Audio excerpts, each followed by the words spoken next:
Hey friends, we just got the full deck list of the brand new Commander pre-constructed deck Virtue and Valor, coming soon with Wilds of Eldraine. This is a new Selesnya Enchantress deck focused on the brand new mechanic coming out with Wilds of Eldraine, Rolls, which are creature aura enchantments that are tokens. So this deck is all about enchanting our creatures with powerful auras and then smashing face with them. This deck comes with 10 brand new cards that are exclusive to this pre-constructed deck, and the rest of the deck are packing some sweet reprints. So I'm going to go over every single card in the deck and then give my closing thoughts on what I feel about the pre-constructed deck as a whole. Now, these aren't all the preview cards coming out today. If you want to see the main set cards that were previewed today, head on over to Seth's video. I'm going to have a link to that in the video description and pinned in the comment section. And if you want to see all the Wilds of Eldraine previews as they're being released, head on over to mtgpreviews.com. The site is always up to date with all the latest cards as they're being revealed. And finally, if you want to pre-order these sweet new pre-constructed decks, head on over to our sponsor, cardkingdom.com/mtggoldfish,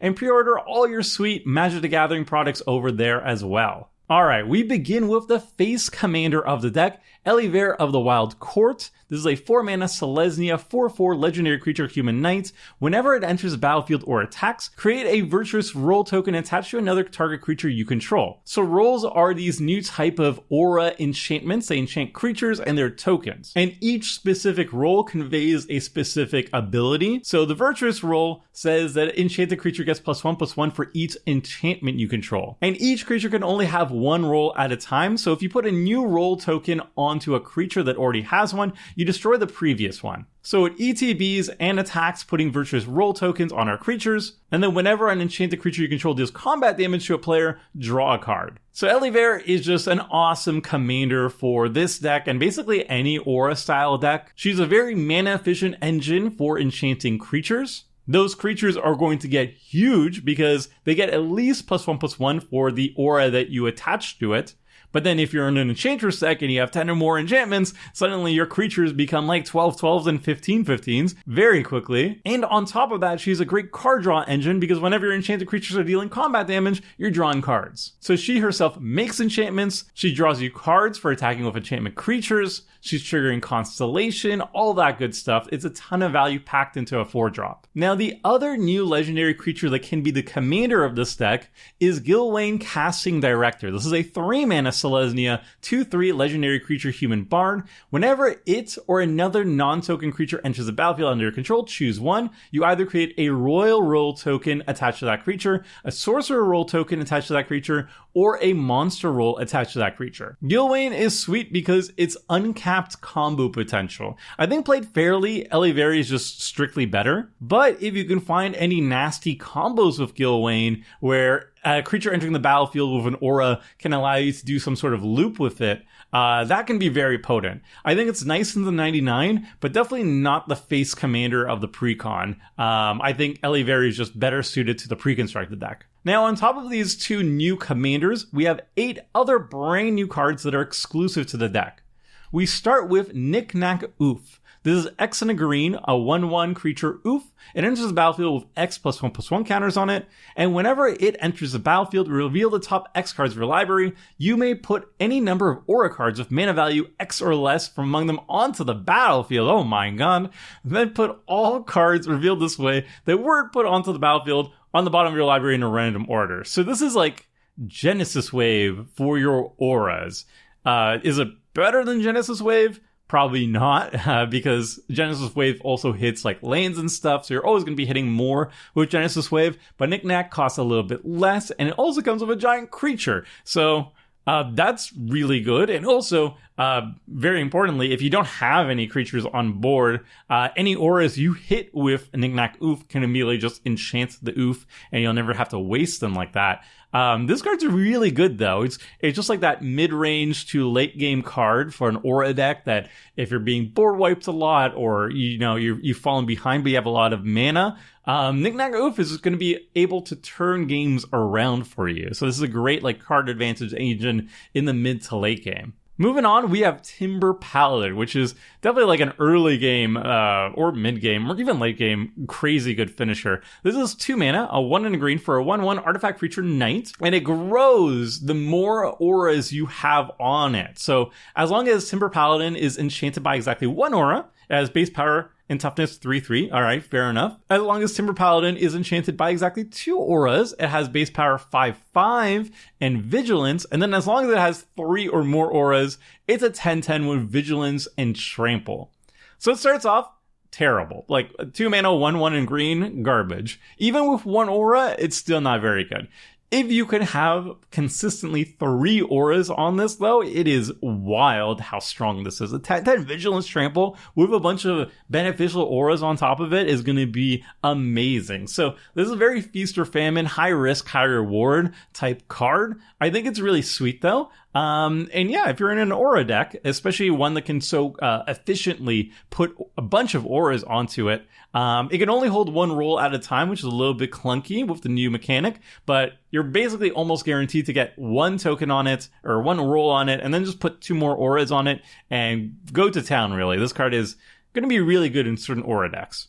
Moving on, we have Loam Crafter Fawn. This is a 3 mana green, 3/3 creature satyr druid that says when it enters the battlefield, you may discard 1 or more lane cards. When you do, return up to that many target non-land permanent cards from your graveyard to your hand.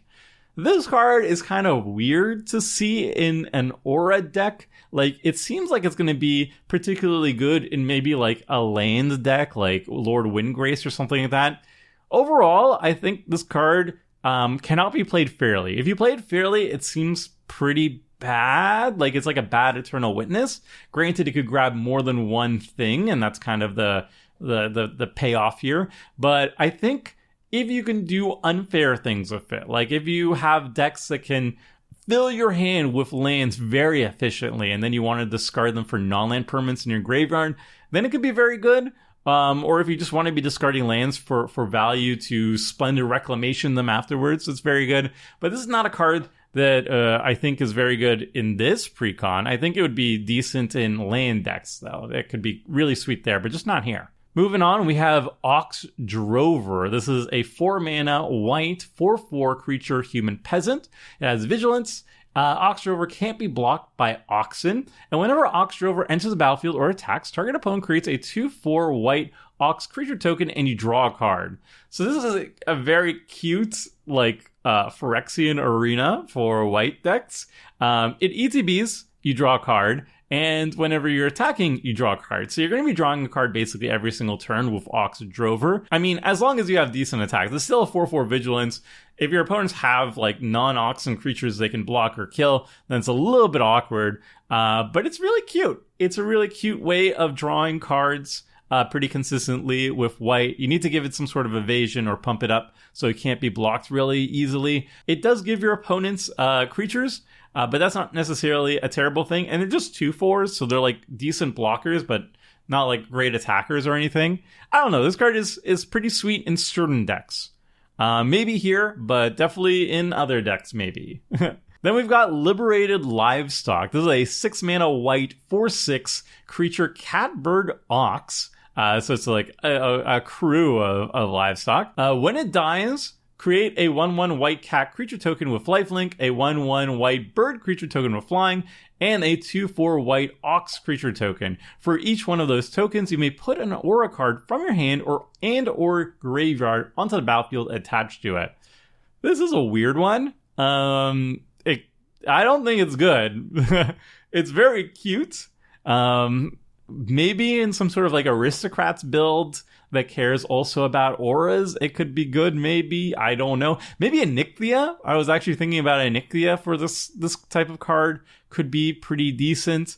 But yeah, this is a weird one. It's 6 mana though. That's a lot of mana for basically what amounts to 4/6. Like, let's be honest, it's a 6 mana 4/6 that then requires you to kill it in order to do something vaguely interesting. I don't think this card is very good. Moving on, though, we have Unfinished Business. This is a 5 mana white sorcery, and it says return target creature card from your graveyard to the battlefield, then return up to 2 target aura and or equipment cards from your graveyard to the battlefield attached to that creature. All right, this is an interesting one. It is like a 3-for-1, which is very nice. It puts the creature and equipments or auras from the graveyard directly to the battlefield.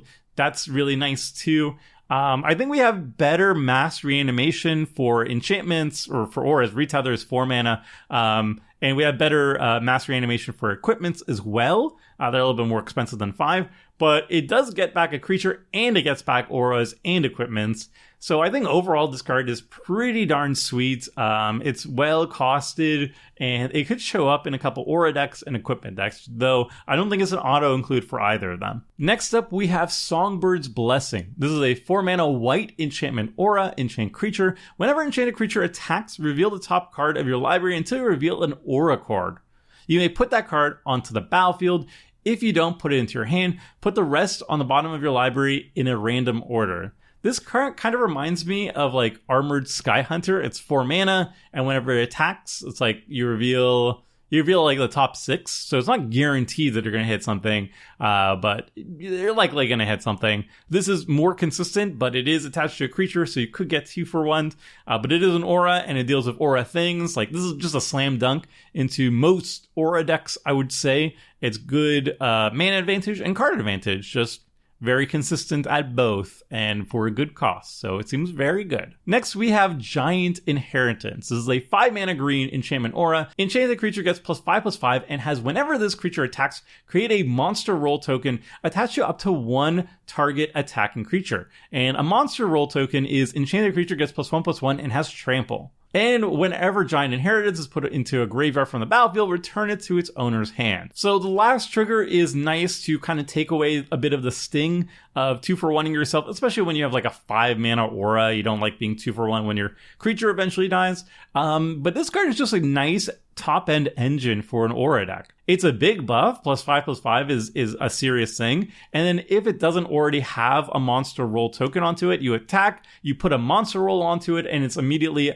a +6 and has trample. And then it constantly adds more trample monster roll tokens on all your attacking creatures, triggering Constellation, triggering other Enchantress synergy pieces. So that's all just well and good. And again, the fact that it will return to your hand if your creature dies is just a nice bonus. A really good aura for 5 mana. It's a really good top end for an aura deck. So those are all 10 of the brand new cards that are coming in the pre-constructed deck. And then we have, 90 other reprints that are in the Precon. So we're going to start with the most expensive reprints first, and then I'm going to cover all the other cards that are in the deck, and I'm going to give you just like my first thought on if any of the cards are particularly bad or particularly good.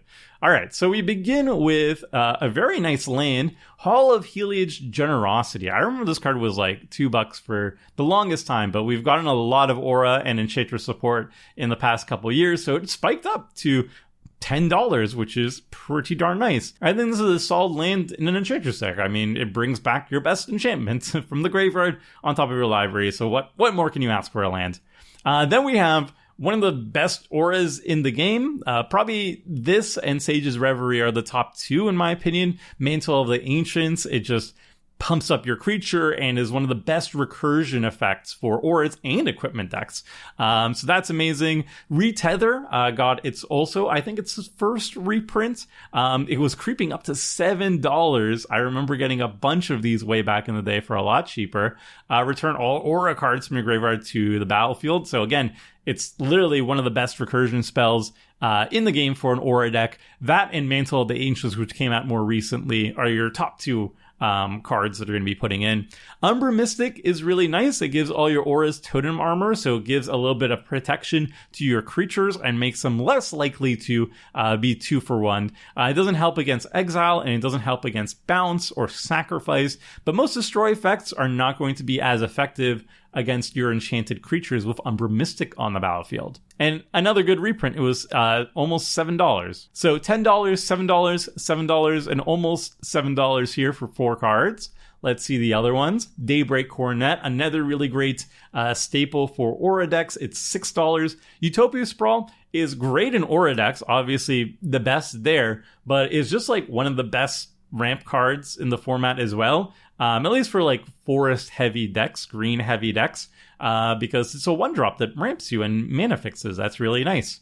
Bear Umbra, also one of the best auras. It was over $5 now. Shalai Voice of Plenty is not a card I associate with aura decks that much, but it's always good in any creature deck, essentially. Giving all your other stuff hexproof is just really nice. And it's a $5 card, so that's a nice little pickup. And so those are the most notable cards that I saw in terms of price. I think I just had a threshold of $5 or more. So now we're going to just look at the other reprints, starting with the creatures, and we're going to be starting with the lowest mana value and working our way up to the highest mana value. Then we're going to look at instant sorceries, and then we're going to look at the enchantments and lands and artifacts and whatnot. All right, so we begin with Destiny Spinner. This is just a fantastic card for Enchantress. Can't be countered. Acts as a finisher late game. Jukai Naturalist, again, it's a staple for Enchantress. All your stuff costs 1 less. It itself is an enchantment too. That's very nice.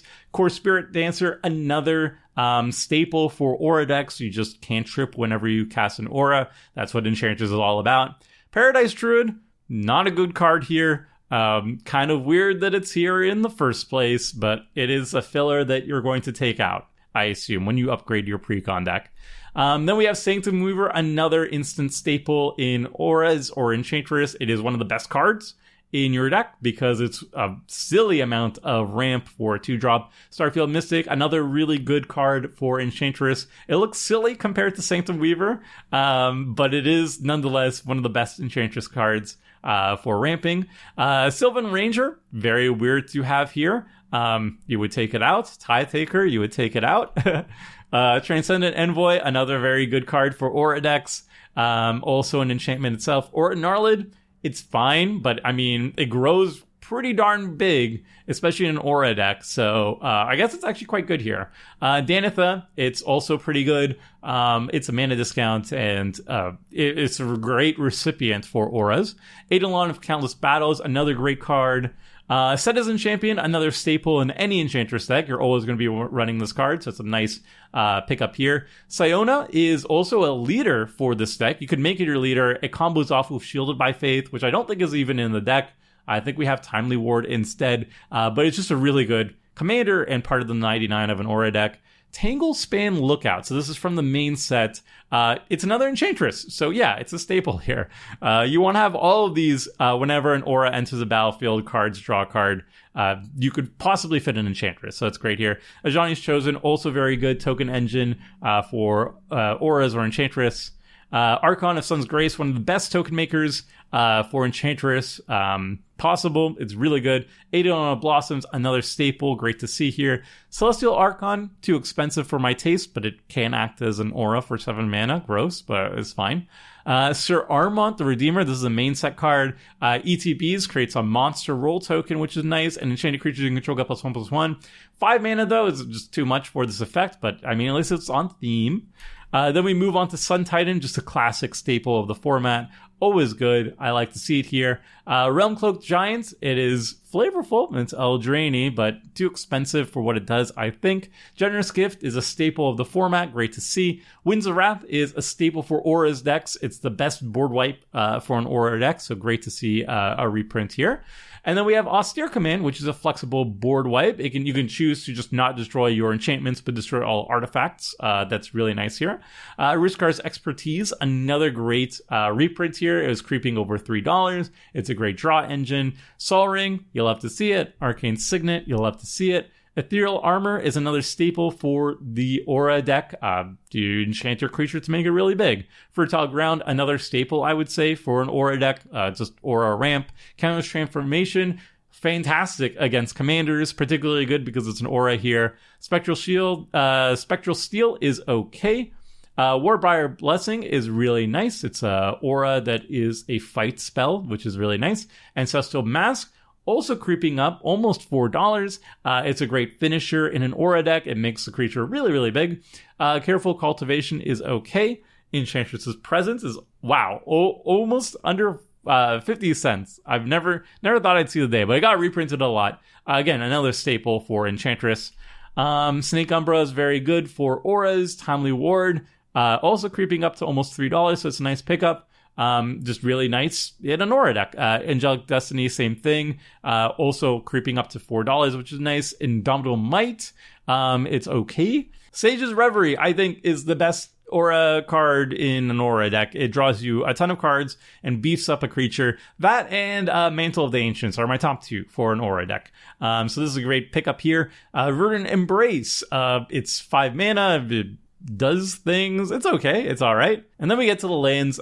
Canopy Vista is really nice. Castle Ardenvale is terrible. I will die on this hill. Paying 5 mana to make a 1/1 is just a trash rate, and I will be vindicated in a year or two when people all agree that it is a trash rate, but I'll keep saying it until my dying day.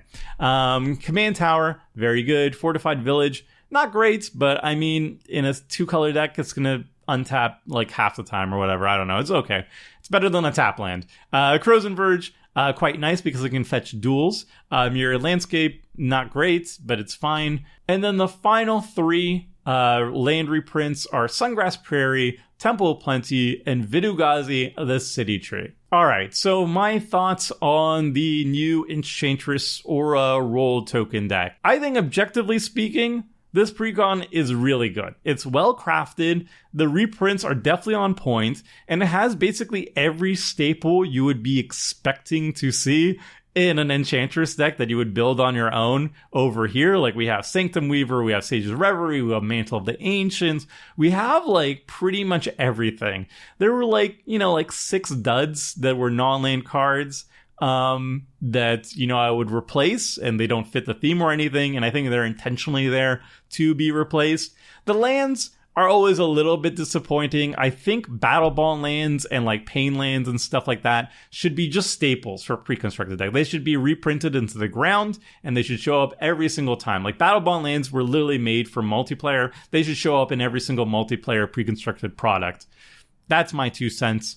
But overall, it's definitely playable. The lands, that is, and the deck as a whole should be quite strong right out of the box. They did a really good job designing it. So objectively speaking, I think this deck is well constructed and powerful, but am I personally excited to play it? No, not at all. And that just comes down to fatigue with the Enchantress archetype. It's funny because, like, a couple years ago, I used to be the #1 proponent of auras in Commander. I built so many different aura decks, and auras were my favorite archetype in the format for a very long time. But Wizards of the Coast just keeps pumping out more and more product for Enchantress. This is not even the first Enchantress Precon deck that came out this year.